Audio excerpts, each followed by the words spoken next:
Jadi udah diskusi panjang lebar saya lihat tadi dan menarik ya. Cuman saya tidak akan mengomentari semuanya. Ada beberapa hal yang saya komentari gitu ya. Sebetulnya untuk schizofrenia ini, schizofrenia itu mudahnya orang gila gitu ya. Jadi schizofrenia itu kan bahasa Latin ya. Ya bahasa sehari-hari yang kita kenal itu adalah orang gila. Jadi orang-orang yang kalian temukan di jalan gak pakai baju, ya, yang memungut-mungut sampah untuk dimakan, ya, kemudian atau orang yang kadang dia menyerang orang lain, kadang dia menyendiri. Jadi banyak jenisnya schizophrenia itu ya perilakunya ya. Nah itu ya itulah schizophrenia, itulah orang gila tadi ya. Jadi bahasa kerennya schizophrenia. Nanti jangan salah ya mentang-mentang bahasanya bagus kasih nama anaknya schizophrenia ya. Ini kan ada orang tuh asal bagus kasih nama gitu ya. Nah, jadi schizophrenia itu artinya gila ya. Oke.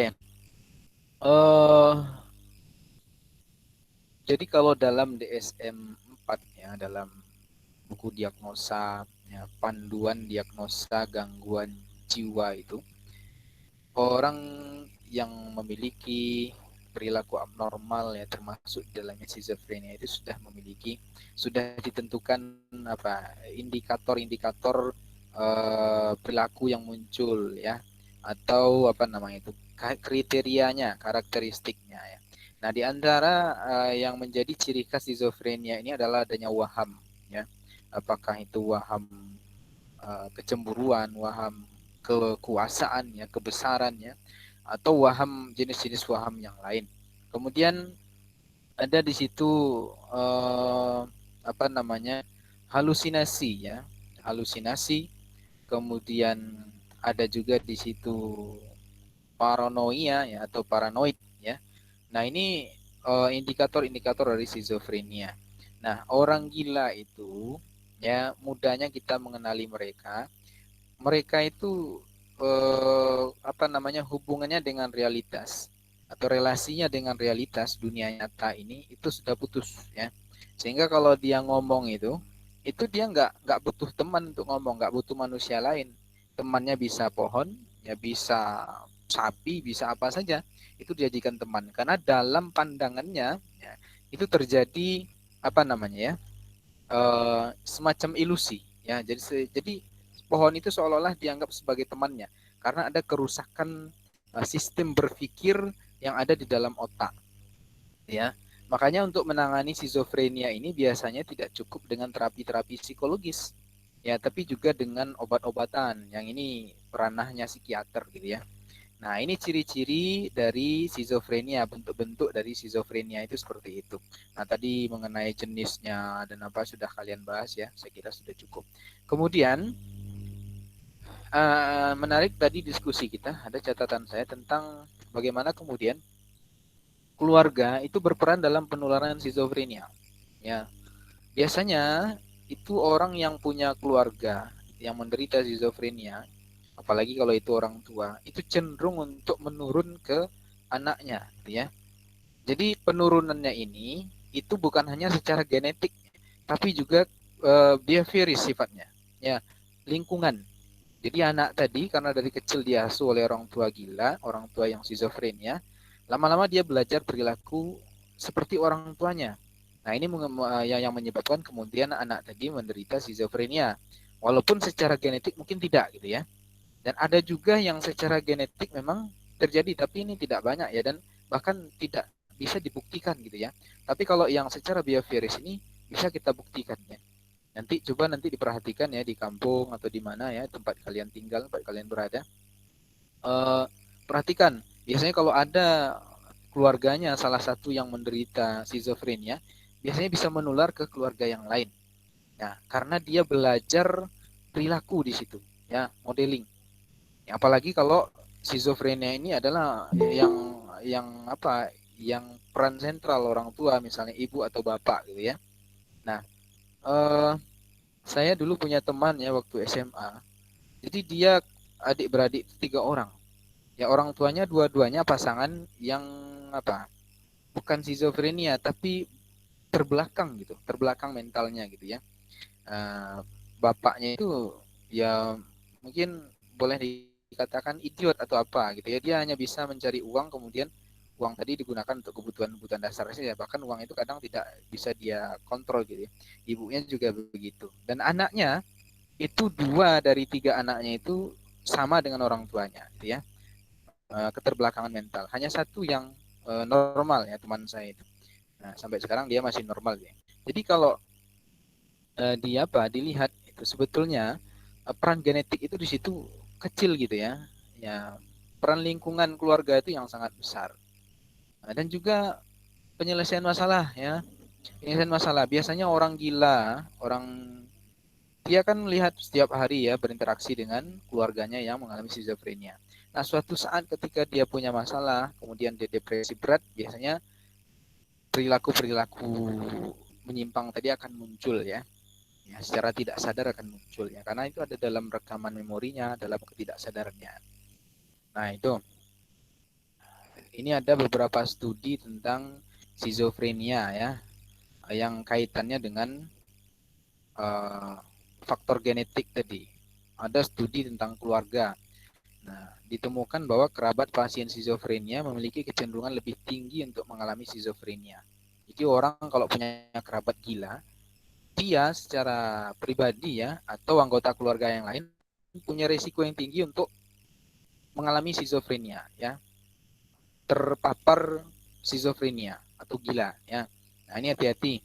Jadi kalau ada keluarga yang ini ya, nah, harus di ini ya, harus segera diselesaikan ya, disembuhkan, dirawat gitu ya. Oke. Karena risiko apanya tinggi ya. Bisa faktor genetik, bisa faktor behavioristik ya. Jadi karena belajar ya. Karena setiap hari berinteraksi dengan orang gila, itu lama-lama bisa jadi gila loh. Ya, saya dulu pernah survei ke Panti Wereda ya. Panti Wereda itu panti jompo. Di situ ada satu jompo yang gila, dia mengalami psikosis gitu ya. Jadi ngamuk-ngamuk aja dia. Tapi dia jatuh cinta sama seorang kakek-kakek gitu ya. Nah, kalau sama kakek-kakek itu aman dia.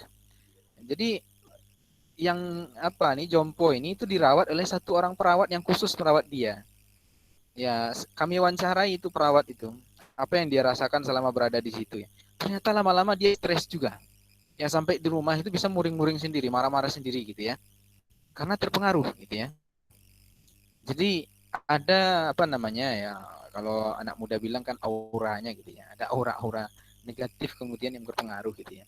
Ya karena Anda bayangkan setiap hari berjumpa dengan orang gila, ngurus orang gila gitu ya. Apa tak gila itu? Nah, begitu juga dalam keluarga biasanya seperti itu. Maka kalau ada keluarga yang seperti itu dia harus harus diberi intervensi ya. Dan orang gila itu bukan berarti selamanya dia hilang kontak dengan realitas ya. Kadang dia bisa kontak dengan realitas. Dia bisa ditanyai, bisa diwawancarai juga dia. Tapi kadang ketika dia muncul apanya wahamnya, dia akan berubah total gitu ya, menjadi orang yang asing gitu. Nah, ini. Kemudian ada studi tentang orang kembar. Ya. Kembar identik itu cenderung memiliki risiko lebih tinggi untuk mengalami skizofrenia. Ya, kembar identik itu berarti kembar yang sama ya. Ya. Kan ada kembar yang tak identik ya. Ada anak kembar, satu mirip ibunya, satu mirip ayahnya. Ya. Kalau kembar identik itu kan mirip dia dua-duanya. Secara sifat pun dia kadang ada kesamaannya. Misalnya sama-sama menyukai warna apa, hobinya apa, biasanya ada. Nah, itu karena dari struktur otak ya, ada kemiripan di situ menurut para ahli. Kemudian studi adopsi menemukan bahwa besarnya faktor keturunan atau gen dalam timbulnya skizofrenia.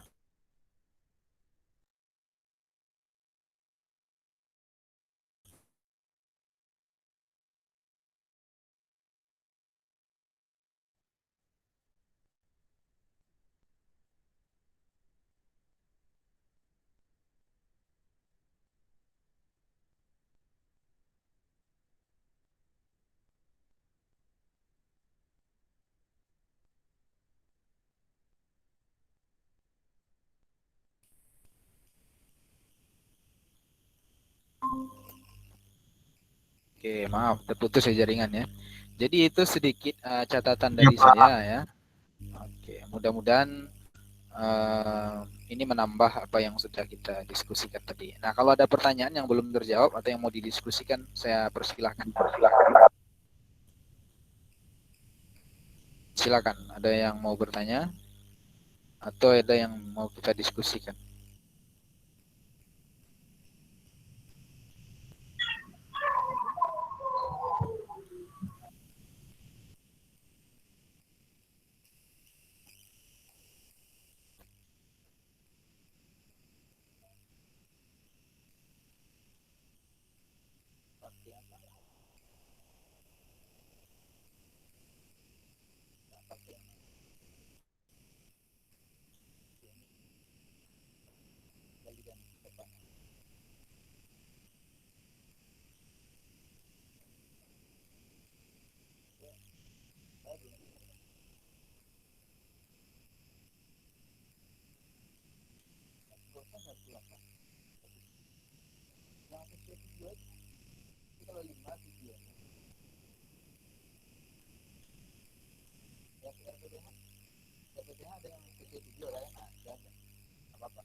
Baik, ada pertanyaan?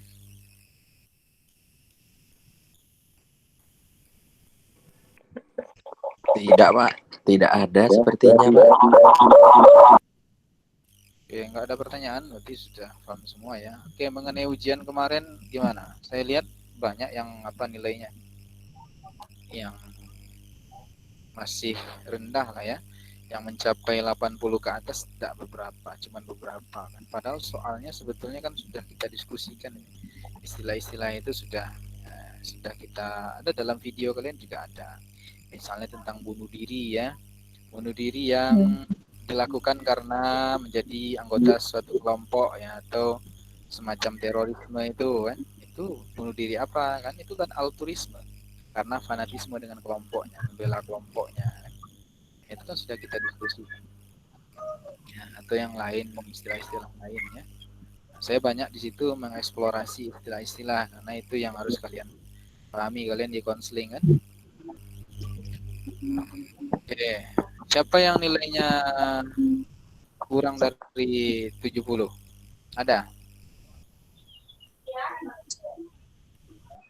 Saya kurang dari 70, Pak. Berapa, Cuman Ryan? 68 kalau nggak salah. 68 ya. Apa kesusahannya, Ryan? Kurang teliti sepertinya, Pak. Ah ya, dia soalnya agak mirip-mirip ya. Iya, kurang teliti, kurang fokus sih kayaknya, Pak. Iya, saya kemarin juga salah buat kunci ya, karena salah. Mirip-mirip. Ada insomnia, ada amnesia kan. Nah, Iya, Pak. salah buat kunci saya kemarin. Sebetulnya amnesia kan. Iya, Pak. Ya, Ya. hilang ingatannya, hilang periode ingatan di masa kehidupan ya, tertentu ya. Iya, Pak. Oke, jadi kedepannya nanti istilah-istilah itu di apa ya, karena di konseling atau di psikologi pun itu penting. Schizofrenia apa sih, misalnya mania itu apa, waham itu apa sih gitu ya. Nah, minimal itu kalian paham. Kemudian ciri-cirinya ya, ciri-cirinya kalau schizofrenia seperti apa, waham itu gimana sih waham. Oke. Baik, itu ya, emang nggak ada pertanyaan nih? Nggak ada kayaknya, Pak. Sepertinya tidak ada, Pak. Oke, baik. Ini cuma 40 yang gabung ya. Oke, baik. Saya kira kalau tak ada, ya kita cukupkan sampai di sini ya. Berarti sudah paham semua, berarti besok ujiannya 100 lagi ya. Insya Allah. Amin, Pak. Amin, Pak. Amin, Pak. Baik, kita ada pertemuan keberapa nih? Ke-9, ke-10? Kurang tahu, Pak. Kelompok berapa lagi yang tinggal? Tinggal berapa kelompok lagi?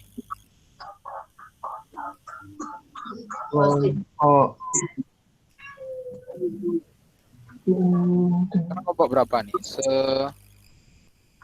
Bentar, Pak. 8 tadi ya? Tadi 8. 8, Pak. Nah, 8. Kita akan ada berapa kelompok? 12 apa 11? Buat 13 ya? 13 mungkin, Pak. 13 ya, berarti Iya, tinggal 5 kelompok lagi. Berarti kita sudah pertemuan ke-9 berarti sekarang. Iya, Pak. Oke, baik. Kita. Oke. Oke, kalau tak ada ya kita cukupkan sampai di sini. Sampai jumpa di pertemuan berikutnya ya. Ya Pak. Ya Pak. Oke, kita tutup dengan kafaratul majelis. Subhanakallahumma Asyhadu an la ilaha illallah wa astaghfiruka wa atubu ilaik. warahmatullahi wabarakatuh. Waalaikumsalam Waalaikumsalam warahmatullahi wabarakatuh. Wabarakatuh. Oke.